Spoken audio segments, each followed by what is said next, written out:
Summer in the UK, it's well and truly here. We've just passed the summer solstice, which has meant we've had some really nice, long, bright days, which is perfect for testing these new Super 35 Cine prime lenses from SIRUI. They're called the NightWalkers. And their headline feature is that this set of 3 lenses are all rated at a T1.2. They're retailing at around £350, $350. So they have really nice sharpness across the set, even when shooting it wide open. And they're also pretty controlled for stuff like lens breathing as well. The NightWalker lenses come in 3 focal lengths. You've got a 24mm, a 35 and a 55mm. So if you want to think of that, I guess, in full frame equivalent, once you put them on a Super 35 sensor, these would translate to roughly around a 35, 50 and an 80mm once you've taken in the crop factor. And just bear in mind, that crop factor is slightly different across different Super 35 cameras. They're Cine lenses, so they're all manual. They have a nice 270-degree focus ring. They have a manual aperture ring. They have a decent heft to them. They come in around 500 grams. They're not like super lightweight and plasticky like some sort of mirrorless stills lenses. It just makes them really easy to take along with you. A really nice small form factor. I've been shooting on them with my Komodo, which of course is an RF mount. But from what I gather, these lenses are also available in E, X and Micro Four Thirds. Interestingly, they don't seem to be available in an EF or a PL mount, but maybe that'll change down the line.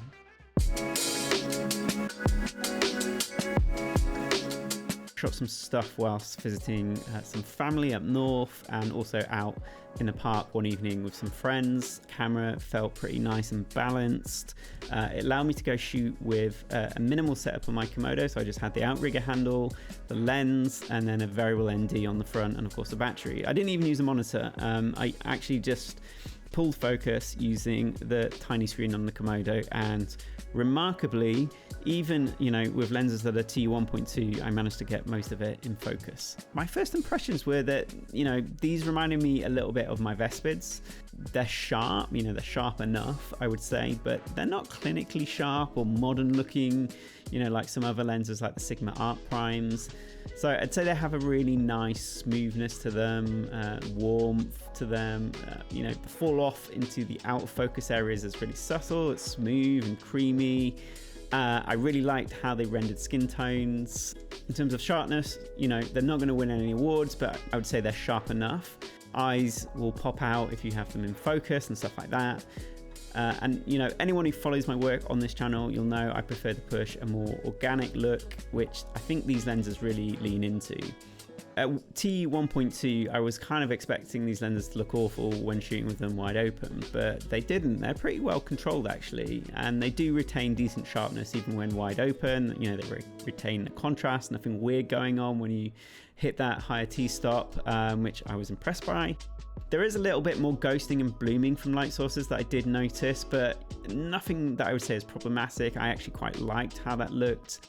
You might not need to slap a Pro Mist on with these lenses, and in terms of flaring as well, that was pretty well controlled. On my Vespids, they have a tendency to lose contrast from direct light sources. However, I didn't really notice that happening with these lenses. They did tend to hold their contrast quite well. So in terms of bokeh and a sort of out of focus area, I did really like the transition from what was in focus to out of focus. It felt really nice and smooth and organic and just very pleasing. Especially for the price of these lenses, I just think they're very impressive. They're punching above their price point. With that in mind, I did notice some chromatic aberration. Whether that's a problem for you is completely personal taste. Mostly this showed up as green fringing, which you can see here around the bokeh. This is obviously most prominent when you're shooting wide open and decreases as you stop down. I'd say, at around f4, it's pretty well controlled. There's also some purple fringing chromatic aberration as well, which you can probably see a little bit here. Again, honestly, it didn't really trouble me too much. I think it does add a bit of character to these lenses, but obviously if you are looking to shoot on something really controlled and clean, just be aware of that, because they're not optically perfect, whatever that means. Me personally, I really like the look of them. Because these lenses are so fast, They obviously allowed me to keep filming as the sun was setting and even after it had gone down during blue hour. Blue hour is just the period after golden hour, once the sort of sun has begun to dip behind the horizon. The color temperature of the light is obviously much blue, hence the name, but it's just a really nice and interesting time to shoot because obviously the exposure of the sky is much lower. The light on people's faces is really lovely and diffuse, and it's just quite a magical, nice time to film with natural light. Here we have a quick comparison between the lenses.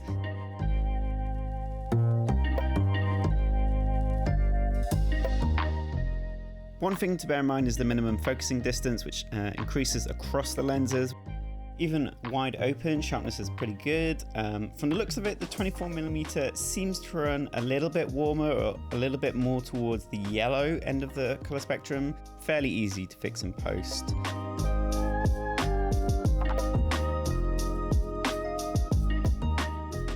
In terms of vignetting, as you might expect, the 24, the widest of the three, does suffer the most from vignetting when wide open, as you can see here. The other two aren't so bad.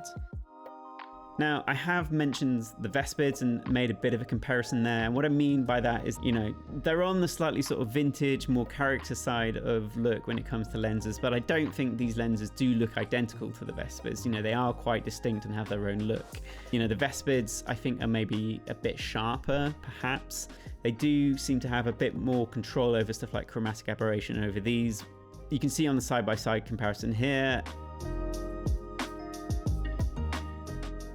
And I've also done a quick comparison between the Sigma 18 to 35, shot at 35mm. It's just so you can see how these rack up to a very modern and clean looking lens. I think one thing to note is that if you're going to be shooting at T1.2, you know, that area of what's in focus and out of focus is going to be very slim and narrow. So you just need to pay attention to shooting stuff, especially if, you know, you're shooting people and they're moving around. You're going to have to be riding that focus wheel. But generally, as a rule of thumb, when you are shooting people, as long as you make sure that their eyes are sort of popping out what I would call tack sharp, those images are going to look good, because when we look at images of people, it's normally the eyes that we notice first.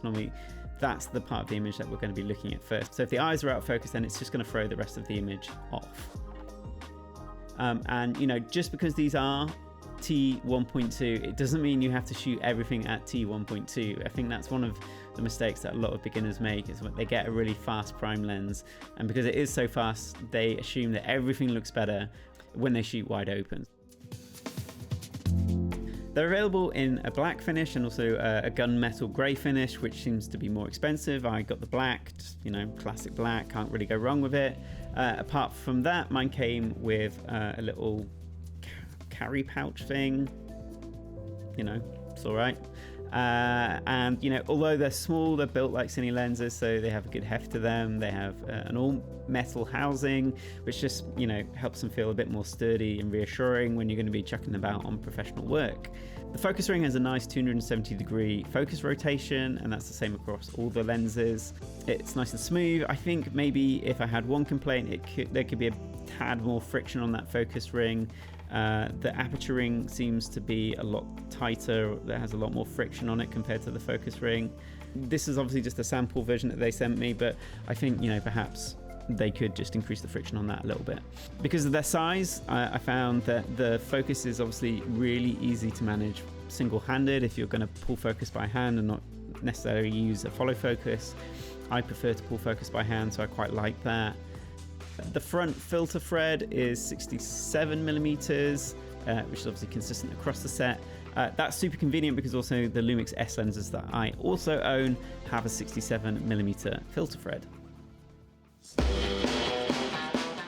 I'll admit I was skeptical about these lenses when I first got them, especially when I saw the price and the features.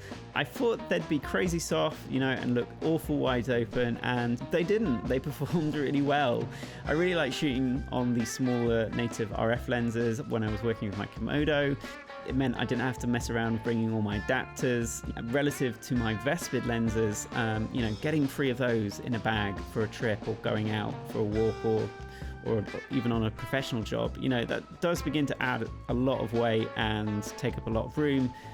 These took up absolutely no room in my camera bag, really easy to bring with me. So being able to have that really small form factor with Cine style lenses is really nice. I will definitely be taking these and using these on professional shoots when I'm just working with a smaller footprint on my Komodo, or if I need a sort of a low light shooting setup. Overall, out of the three, I preferred the 24mm because it was the widest. It sort of translates to a roughly 35mm on the Super 35 sensor. And of course, because it has the closest minimum focus distance, it just felt like the most versatile lens because, you know, you could get much closer to your subjects and move around and stuff. So at retail, these lenses are going to be going for around £350 or dollars. There is discounted early bird pricing, so check that out if you are going to pick them up. The best bit about that is you can pick up all three of these lenses for less than the cost of a single Vespid. Now, to me, that is an incredible deal.